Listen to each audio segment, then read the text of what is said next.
In a world where the sacred bond of marriage is meant to provide a sanctuary of love and support, the tragic case of Mica Miller reveals a disturbing reality: that the very person who vowed to cherish and protect her would ultimately be the one to drive her to the brink of despair.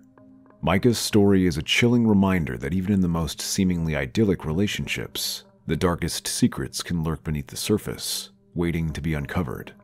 From harrowing details of long-term abuse to the heart-wrenching moments leading up to her untimely death, every aspect of this case exposes a profound betrayal that would shake the community to its core.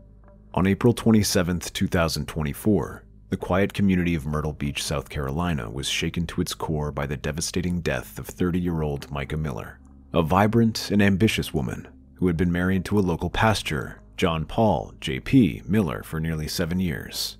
However, the picture-perfect facade of their relationship hid a much darker truth.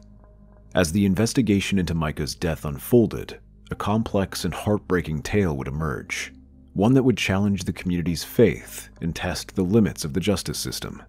What dark secrets lay hidden within Mica and JP's marriage, and how could a man of God allegedly commit such a profound betrayal of trust? The search for answers in Mica's case has become a rallying cry, as her family and supporters demand accountability and a reckoning for the systematic failures that may have contributed to her untimely demise. Mica and JP first crossed paths when she was just 14 or 15 years old, when she and her family began attending the Solid Rock Church in Myrtle Beach, South Carolina. At that time, JP was serving as the leader of the youth group in the same church. Despite the significant age gap, JP was 28 years old when he first met Mica. The two developed a friendship. When Mica was 18, it was JP who officiated her marriage to one of his friends, Jeremy Days. Both Mica and Jeremy were involved in the church. Mica had several responsibilities at the church, including working with the media team, while Jeremy was in charge of the sports ministry. After some time, Mica would go on to become John Paul's secretary and babysitter for his growing family. Mind you, JP had already been married to Allison and was the father of 5 children. One of these days, when Mica was babysitting for JP's kids, Allison found her husband and the babysitter in a compromising position. The two had clearly developed feelings for each other. The fallout from this revelation was swift. Both Mica and JP's marriages ended in divorce in 2016, as their extramarital affair was exposed to the public. Just a year later, the 23-year-old Mica would find herself thrust into a new role, that of stepmother to JP's 5 children, as the two wed and Mica became the pastor's wife. In her position, Mica took on even greater responsibilities within the church, leading worship, overseeing the women's and youth ministries, and even traveling abroad on mission trips to Kenya. Her dedication to her faith and the congregation was evident, but the true nature of her relationship with JP remained shrouded in darkness. As Mica's role within the Solid Rock Church grew, so did the allegations of abuse and manipulation that she endured at the hands of her husband, JP. According to Mica's own sworn affidavit, she had been subject to a torrent of mistreatment, including emotional, sexual, spiritual, financial, and even physical abuse throughout her marriage. Mica's family and friends would later come forward with harrowing details of the torment she faced. They alleged that JP had hacked into Mica's personal accounts, sending messages designed to discredit her and undermine her credibility. Even more disturbingly were the claims that JP had installed multiple tracking devices on Mica's vehicle, an apparent effort to maintain an iron grip on her movements and activities. Despite the overwhelming control JP exerted over Mica, she refused to be cowed. In January 2023, Mica made the courageous decision to separate from her husband, taking the first steps towards reclaiming her freedom. This decision, however, was not an easy one, as Mica knew all too well the risks she faced in defying JP's will. Just months later, in October of last year, Mica filed for divorce, determined to break free from the shackles of her abusive marriage. This bold move was undoubtedly a testament to Mica's strength and resilience as she faced the daunting prospect of rebuilding her life in the wake of the trauma she had endured. Mica's decision to leave JP did not come without a price.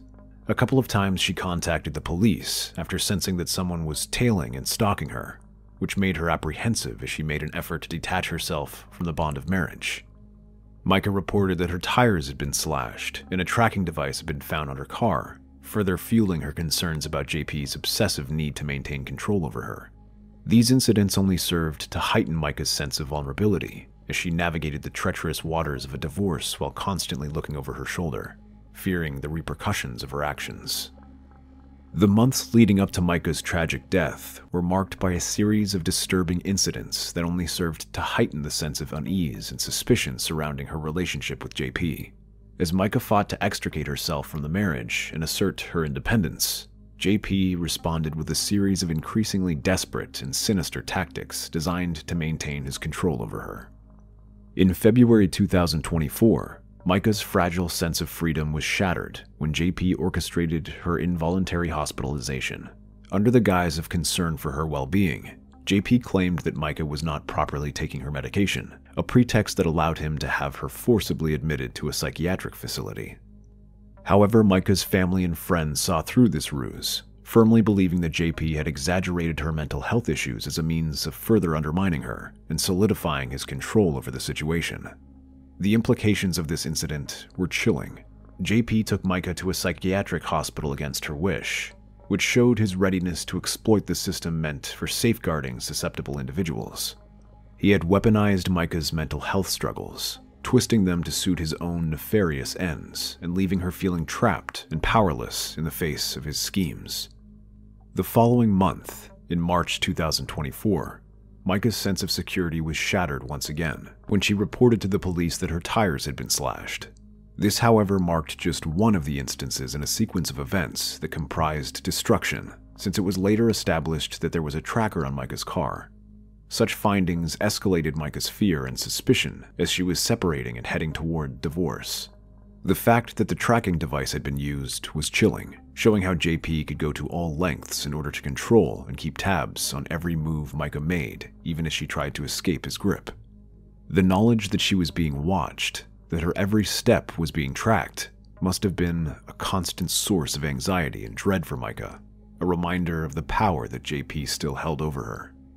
As the divorce proceedings continued, Mica filed for spousal support, with a hearing scheduled for June 5th. This was a defiant gesture and a clear message that she would not be intimidated by JP's efforts to hold on to her money forever. However, the tensions between the couple were further exacerbated in mid-March when Mica requested JP $2,000 for a trip. JP did not provide Mica with the money she requested. His refusal was rooted in his suspicion that the money would not be used for the purpose she claimed, which further highlights the control he had over their finances and decision-making. Around the same time as this financial conflict, JP had Mica hospitalized using his power of attorney over her care. While Mica was hospitalized, JP took her purse and car keys and retrieved her car from a parking lot. JP claimed that he did this because he was worried about what Mica might do when she was released from the hospital. However, it was JP who threatened Mica's family, stating that he would prevent them from seeing her in the hospital if they did not cooperate with him.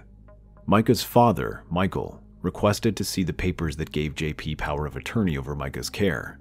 Upon inspection, Michael noticed that the documents were neither signed nor notarized, suggesting they were not official. The stage was set for a tragic and heart-wrenching conclusion to Mica's story, as the noose of JP's control tightened around her neck. The tragic events that unfolded on April 27, 2024, would become the focal point of the investigation into Mica's untimely demise. The details that emerged in the aftermath painted a complex and disturbing picture, one that would only deepen the sense of mystery and suspicion surrounding her death. On the morning of April 27th, surveillance footage captured Mica leaving her apartment in Myrtle Beach at 11:38 a.m. She then drove to Dick's pawn shop, where security cameras recorded her entering the store at 12:12 p.m. and independently purchasing a Sig Sauer handgun. Mica's phone search history also showed that she had looked up directions to Lumber River State Park, a remote location in North Carolina. Just before 3 p.m. the same day, Mica placed a desperate call to 911. During the call, she asked the dispatcher to trace the location of her phone, indicating that she was in a national park and feared for her life. Mica's final words to the operator were a chilling declaration of her intentions. She was about to take her own life. However, the 911 call has become the subject of intense scrutiny and speculation. Some online conspiracy theorists claim to have detected a man's voice in the background, suggesting that Mica may have been coerced or even forced to make the call. Others have gone as far as to suggest that the 911 call was entirely fabricated, perhaps generated using AI technology as part of an elaborate scheme orchestrated by JP. Just over an hour and a half after Mica's 911 call, a kayaker reported a woman's body in the waters of the Lumber River. It was Mica, having died from a single gunshot wound to the head. Her black Honda Accord was found in the park's parking lot, containing a Sig Sauer gun case, a box of ammunition, and a receipt for the firearm she had purchased earlier that day. The official cause of death, as determined by the North Carolina medical examiner, was a suicide by gunshot. However, Mica's family vehemently dispute this conclusion, citing the numerous bruises, scratches, and defensive wounds found on the body. They believe that Mica may have been forced or coerced into taking her own life, rather than making the decision willingly. JP maintains he had no involvement in Mica's death, asserting that he was not present when she passed away. His alibi is based on his whereabouts at a sporting event in Charleston, South Carolina, approximately 3 hours away from where Mica's body was found. Multiple eyewitnesses have corroborated his presence at the event, and license plate readers tracked his vehicle en route to and from Charleston, further supporting his claim. The investigation into Mica's death was further complicated by a number of inconsistencies and unanswered questions. The presence of multiple shell casings at the scene, for instance, raised concerns that Mica may have been the victim of foul play rather than a self-inflicted gunshot wound. Moreover, Mica's family and friends were adamant that her actions and behavior in the days leading up to her death were not consistent with someone planning to take their own life. She had a hair appointment scheduled for the following week, and had made plans to attend church with her loved ones on the Sunday after her passing. As the investigation into Mica's death continued, the Robeson County Sheriff's Office and the FBI worked together to gather more evidence and piece together the events of that fateful day.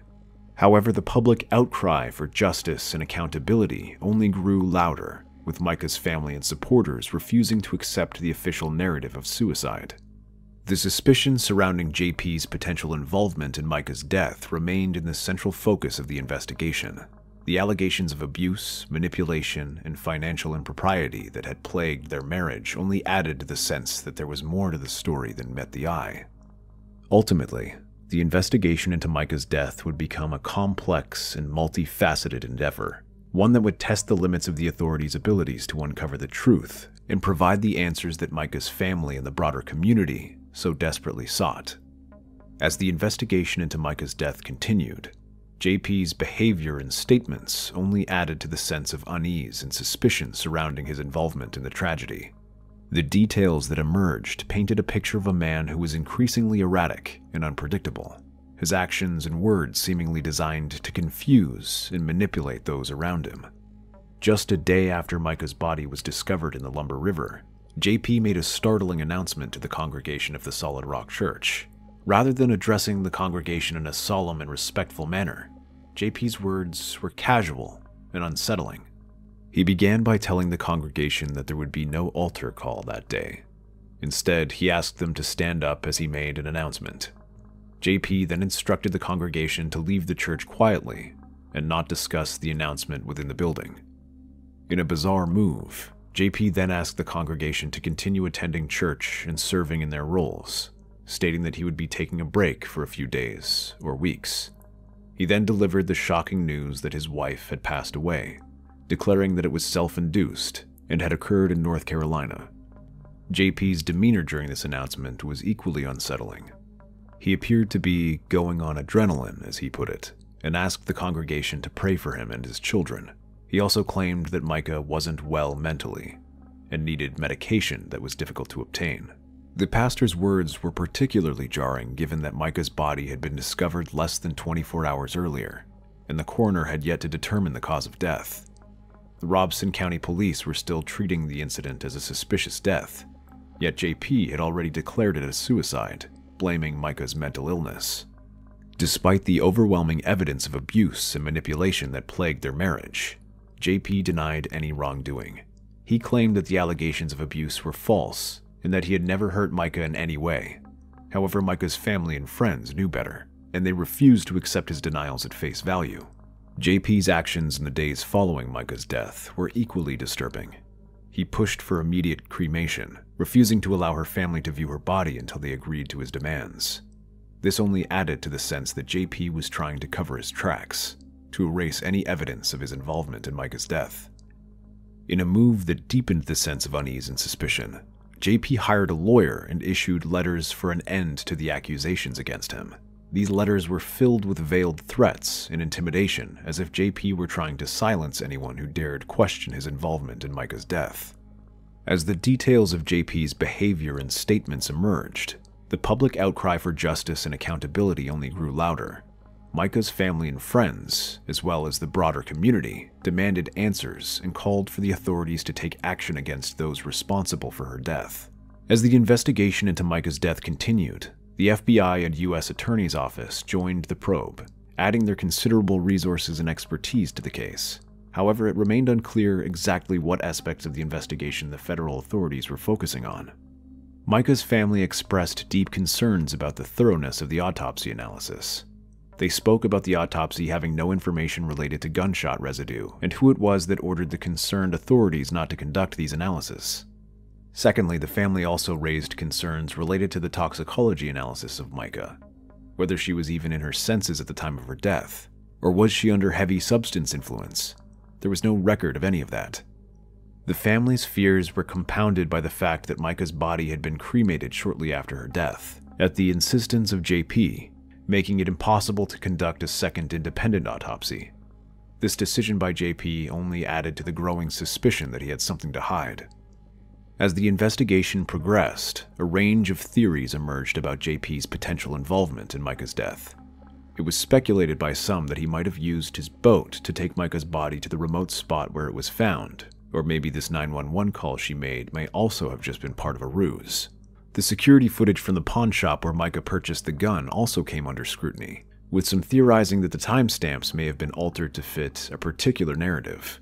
The fact that JP had been reported to the police for transferring church funds to his personal account only added fuel to the fire as people began to question his motives and integrity. One of the most disturbing revelations to emerge from the investigation was the existence of Mica's detailed diaries, which she had kept as a record of the abuse she suffered at JP's hands. JP had called Mica's family over 100 times trying to retrieve the documents, further fueling suspicions that these papers were incriminating towards him, according to her family. These diaries now belonged to Mica's sister Sierra, who had been appointed as a special administrator for her estate, and they were seen as important pieces of evidence in the ongoing probe. Their contents promised to shed light on the true nature of JP and Mica's relationship and the events that led to her tragic death. Mica's family and friends remained steadfast in their belief that JP's abusive behavior and manipulation had driven her to take her own life. They pointed to the numerous police reports Mica had filed, detailing her fears for her safety and the harassment that she endured at JP's hands. The allegations of multiple affairs and financial impropriety only added to the sense that JP was a man consumed by his own desires and willing to stop at nothing to maintain control over those around him.